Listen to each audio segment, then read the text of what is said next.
नमस्कार दोस्तों, स्वागत है आपका ट्रेन तक यूट्यूब चैनल पर। दोस्तों, इस वीडियो में हम लोग देखने वाले हैं जीव विज्ञान। क्योंकि जानते हैं विज्ञान से रिलेटेड क्वेश्चन एएलपी एग्जाम में बहुत सारे पूछे जाते हैं। और पिछली बार भी जब एग्जाम हुए थे तो प्रत्येक शिफ्ट में से 2 से 3 क्वेश्चन पूछे जा रहे थे सिर्फ शुरुआती चैप्टर से। तो हम लोग शुरू से यदि इसे अच्छे से क्लियर कर लें तो आगे एग्जाम में किसी प्रकार की कठिनाई नहीं हो। क्योंकि आप लोग जानते हैं कि एएलपी के एग्जाम में सिर्फ और सिर्फ 75 क्वेश्चन होते हैं और 75 क्वेश्चन में एक एक नंबर बहुत ही कीमती। यदि एक नंबर यदि कम से कम हम लोगों को लाना है 40 प्लस नंबर तो लाना ही लाना है हर हाल में। पहले यदि CBT 1 यदि आप लोग क्लियर करना चाहते हैं तो इतने नंबर तो लाना ही होगा। तो चलिए हम लोग किस तरीके से जीव विज्ञान क्या है इसको हम लोग डिटेल से समझते हैं। तो सबसे पहले हम लोग जानते हैं जीव विज्ञान। जीव विज्ञान है क्या? तो जीव विज्ञान यानी कि बायोलॉजी। जीव विज्ञान विज्ञान की वह शाखा है जिसके अंतर्गत जीवधारियों का अध्ययन किया जाता है। बायोलॉजी आपने सुना होगा, बायोग्राफी किसी के जीवनी के बारे में। बायोग्राफी, बायो का मतलब ही होता है जीवन या फिर जीवनी कहें। बायो का अर्थ क्या होता है? जीवन। इसका अर्थ होता है जीवन। बायो मतलब जीवन और लोगोस का अर्थ है अध्ययन। तो बायोलॉजी इसी शब्द से निकलकर तैयार हुए हैं। बायोलॉजी यानी कि जीवन का अध्ययन कहें या फिर जीवों का अध्ययन, इसे बायोलॉजी कहा जाता है। जीवन का अध्ययन ही बायोलॉजी कहलाता है। ठीक है।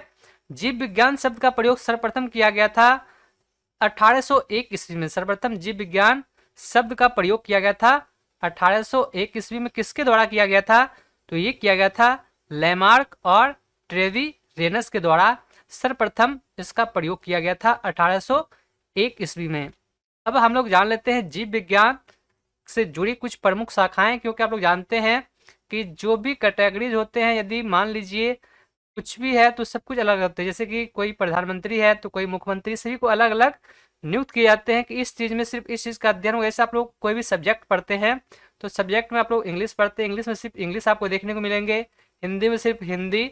तो उसी तरह से जीव विज्ञान में भी सभी को अलग अलग भागों में बांट दिया गया है कि इस चीज़ में सिर्फ इस चीज़ का अध्ययन हो। यानी कि जो एपीकल्चर है इसमें सिर्फ मधुमक्खी के पालन से संबंधित से ही अध्ययन इसमें किए जाएंगे। तो ये जो सभी देख रहे हैं जीव विज्ञान की शाखाएं, इनसे रिलेटेड एक क्वेश्चन फिक्स है कि आपके रेलवे एग्जाम में होंगे ही होंगे। और आप प्रीवियस ईयर के क्वेश्चन भी जब उठा के देखेंगे तो आपको एक ना एक क्वेश्चन इनसे रिलेटेड मिल ही जाएंगे।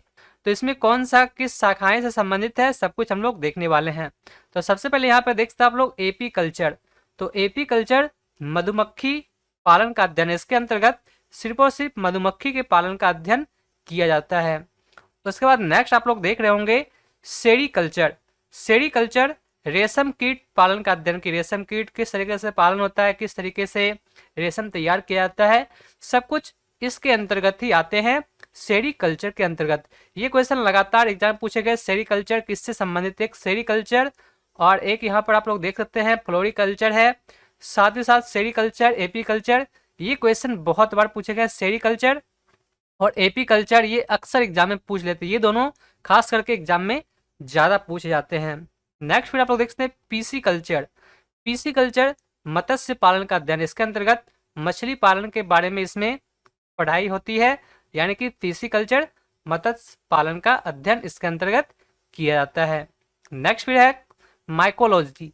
माइकोलॉजी के अंदर कवकों का अध्ययन किया जाता है। कवक भी एक जीव है तो इसके अंदर इसी चीज का अध्ययन किया जाता है, कवकों का अध्ययन, माइकोलॉजी। उसके बाद है फाइकोलॉजी।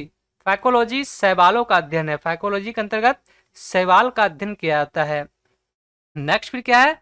नेक्स्ट फिर है एंथ्रोलॉजी। एंथ्रोलॉजी पुष्पों का अध्ययन है। इसके अंतर्गत पुष्प कौन सा किस प्रकार का पुष्प है इसके बारे में अध्ययन किया जाता है। और फूलों की खेती के बारे में एक अलग अध्ययन होता है जो कि नीचे आप देख सकते हैं फ्लोरिकल्चर है। तो फूलों का अध्ययन और फूलों की खेती दोनों के लिए अलग अलग शाखाएं हैं, देख सकते हैं। एंथ्रोलॉजी पुष्पों का अध्ययन है, वहीं फ्लोरिकल्चर की बात करें तो वो फूलों की खेती का अध्ययन है। नीचे फिर आप देखते हैं यहाँ पे है पोमोकल्चर, पोमोलॉजी। ठीक है, पोमोलॉजी जो है इसके अंतर्गत फलों का अध्ययन किया जाता है। फल के बारे में जानकारी पोमोलॉजी के अंतर्गत ही दी जाती है। इसके आगे फिर देखते हैं ऑर्निथोलॉजी। इसके अंतर्गत पक्षियों का अध्ययन किया जाता है, पक्षी के बारे में इसमें समझा जाता है। ठीक है।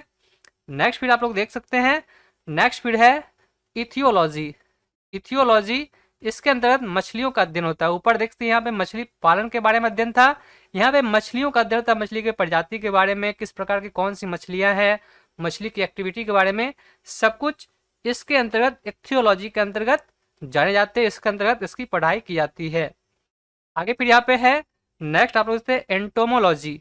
एंटोमोलॉजी कीटों का अध्ययन है, कीट जितने भी होते हैं कीट छोटे छोटे, इसके बारे में अध्ययन किए जाते हैं एंटोमोलॉजी के अंतर्गत। ठीक है, नेक्स्ट फिर है यहाँ पे डेंड्रोलॉजी। डेंड्रोलॉजी क्या है, तो डेंड्रोलॉजी के अंतर्गत वृक्षों का अध्ययन किया जाता है, वृक्ष के बारे में उसकी डिटेल से जानकारी कि कौन सा वृक्ष किस प्रकार का है, इस वृक्ष की शाखाएं के बारे में सब कुछ डेंड्रोलॉजी के अंतर्गत वृक्ष का अध्ययन, यानी कि वृक्ष से संबंधित जो भी जानकारी है वो सब कुछ इसके अंतर्गत ही प्राप्त किए जाते हैं। आगे फिर देखते हैं, आगे फिर है ओफियोलॉजी। ओफियोलॉजी के अंतर्गत सर्पों का अध्ययन यानी कि सांपों का अध्ययन इसके अंतर्गत किया जाता है। सांप के प्रजाति के बारे में, कौन सा सांप किस प्रकार के, किसमें कौन विषैला है कौन विषैला नहीं है, तो सभी अध्ययन किया जाता है, सर्पों का अध्ययन किया जाता है ओफियोलॉजी के अंतर्गत। नेक्स्ट फिर यहाँ पे देखते हैं सौरोलॉजी। सौरोलॉजी जो है इसके अंतर्गत छिपकलियों का अध्ययन किया जाता है, छिपकली के बारे में जितनी भी जानकारी है वो इसके अंतर्गत ही प्राप्त किए जाते हैं, इसके अंतर्गत इसकी पढ़ाई अध्ययन की जाती है। आगे फिर है सिल्वी कल्चर। सिल्वी कल्चर जो है काष्ठी पेड़ों का अध्ययन है, काष्ठ वाले पेड़ जितने भी हैं इसके अंतर्गत इसके अध्ययन किए जाते हैं। आगे फिर है हॉर्टिकल्चर। हॉर्टिकल्चर जो है इसके अंतर्गत उद्यान विज्ञान से संबंधित जानकारियां प्राप्त होती है। और नेक्स्ट मैंने बताया था फ्लोरिकल्चर, इसके अंतर्गत फूलों की खेती की जाती है। तो यहाँ तक हम लोगों ने समझ लिया जीव विज्ञान की शाखाओं के बारे में। नेक्स्ट वीडियो हम लोग इनसे रिलेटेड और भी चीज जानेंगे डिटेल से।